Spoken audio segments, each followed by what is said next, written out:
সিলেটের সীমান্তে জয়ন্তাপুর উপজেলার আওয়ামী লীগের সভাপতি ও সাবেক উপজেলার চেয়ারম্যান কামাল আহমেদ ও তার সহযোগী সাদেক আহমেদ আটক হয়েছেন।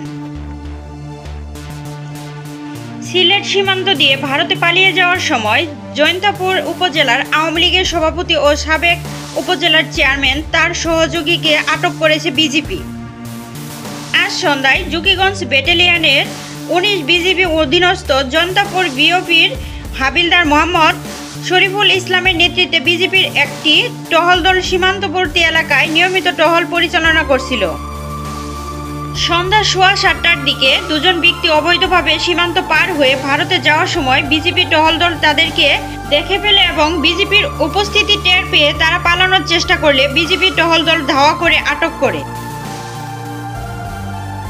আটকদের মধ্যে একজন জয়ন্তাপুর উপজেলার আওয়ামী লীগের সভাপতি ও সাবেক উপজেলার চেয়ারম্যান মোহাম্মদ কামাল আহমেদ এবং অপরজন তার ছোট ভাই সাদেক আহমেদ।